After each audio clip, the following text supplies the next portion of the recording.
तुम जो बार बार इमेजिन करते हो और सच मान लेते हो, वही धीरे धीरे तुम्हारी रियलिटी बन जाता है। इस भाग में नेविल गॉडर्ड इमेजिनेशन और अजम्पशन की पावर को और गहराई से एक्सप्लेन करते हैं। नेविल के अनुसार इमेजिनेशन सिर्फ कल्पना नहीं है, बल्कि एक क्रिएटिव फोर्स है जो रियलिटी को शेप करती है।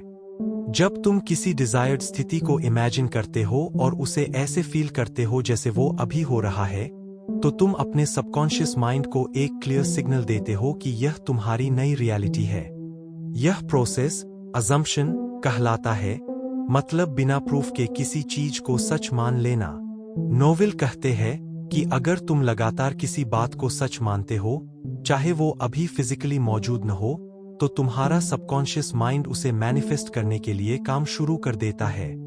यही कारण है कि रिपीटेड थॉट्स और स्ट्रॉन्ग फीलिंग्स समय के साथ फिजिकल रियलिटी में बदल जाते हैं। इस भाग में एक महत्वपूर्ण कॉन्सेप्ट है, feeling is the secret.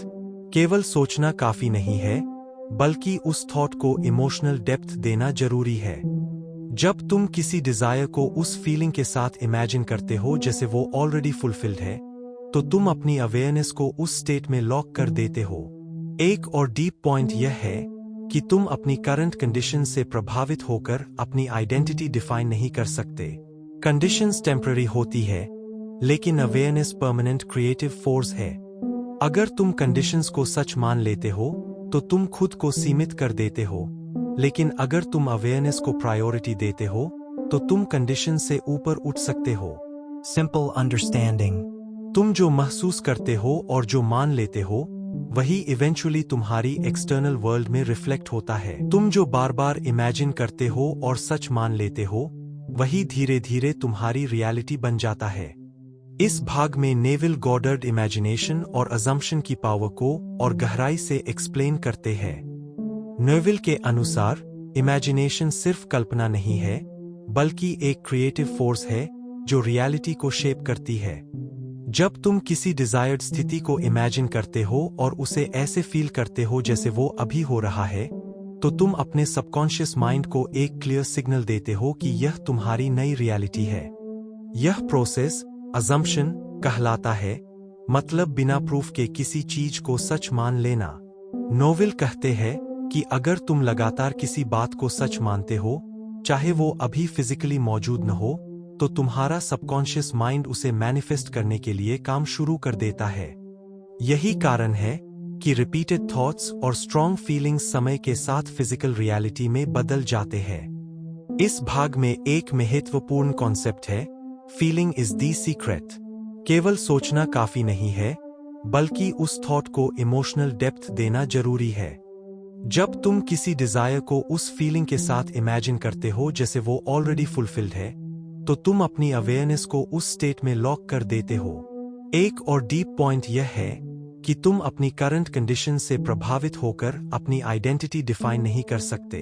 Conditions temporary होती है, लेकिन अवेयरनेस परमानेंट क्रिएटिव फोर्स है। अगर तुम कंडीशंस को सच मान लेते हो, तो तुम खुद को सीमित कर देते हो, लेकिन अगर तुम अवेयरनेस को प्रायोरिटी देते हो, तो तुम कंडीशन से ऊपर उठ सकते हो। Simple understanding. तुम जो महसूस करते हो और जो मान लेते हो, वही इवेंचुअली तुम्हारी एक्सटर्नल वर्ल्ड में रिफ्लेक्ट होता है। तुम्हारी दुनिया बाहर नहीं बदलती, वो तब बदलती है जब तुम अंदर से अपनी स्टेट बदलते हो। इस अंतिम भाग में नेविल गॉडर्ड सेल्फ ऑब्जर्वेशन और कॉन्शियस कंट्रोल की इंपॉर्टेंस को हाईलाइट करते हैं। नोवेल बताते हैं कि ट्रांसफॉर्मेशन का असली रास्ता इनर अवेयरनेस से होकर जाता है, न कि बाहरी प्रयासों से। इंसान दिन भर में हजारों थॉट्स सोचता है, लेकिन अगर वह उन्हें ऑब्जर्व नहीं करता, तो वही थॉट्स उसकी सबकॉन्शियस प्रोग्रामिंग बन जाते हैं। इसलिए जरूरी है कि तुम अपने इनर डायलॉग पर ध्यान दो। तुम अपने आप से क्या बोल रहे हो, कैसे फील कर रहे हो और किस आइडेंटिटी में जी रहे हो। नोवेल का एक पावरफुल कॉन्सेप्ट है, लिविंग फ्रॉम द एंड। इसका मतलब है कि तुम्हें उस स्टेट में जीना शुरू करना चाहिए जहां तुम पहुंचना चाहते हो, जैसे वो ऑलरेडी प्रेजेंट हो। अगर तुम सक्सेस चाहते हो, तो पहले सक्सेस की फीलिंग एडॉप्ट करो। अगर कॉन्फिडेंस चाहते हो, तो पहले कॉन्फिडेंस स्टेट में एंटर करो। यहाँ फेथ और कंसिस्टेंसी बहुत इंपॉर्टेंट है। जब तुम बिना डाउट के अपनी डिजायर्ड आइडेंटिटी को होल्ड करते हो तो सबकॉन्शियस माइंड उसे रियलिटी में ट्रांसलेट करने लगता है। लेकिन अगर तुम बार बार डाउट करते हो या नेगेटिव बिलीफ्स को एंटरटेन करते हो तो ट्रांसफॉर्मेशन स्लो या ब्लॉक हो जाता है। नोवेल यह भी कहते हैं कि अवेयरनेस को डिसिप्लिन करना जरूरी है। इसका मतलब है कि तुम कॉन्शियसली डिसाइड करो कि किस तरह के थॉट्स और फीलिंग्स को अलाउ करना है और किसे नहीं।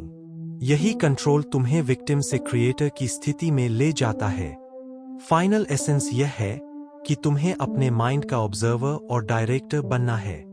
जब तुम अपनी इनर स्टेट को कॉन्शियसली मैनेज करते हो तभी तुम अपनी एक्सटर्नल रियलिटी को इफेक्टिवली शेप कर सकते हो। फाइनल लाइन, तुम्हारी अवेयरनेस ही तुम्हारी आइडेंटिटी है और तुम्हारी आइडेंटिटी ही तुम्हारी पूरी रियलिटी को क्रिएट करती है। फायर।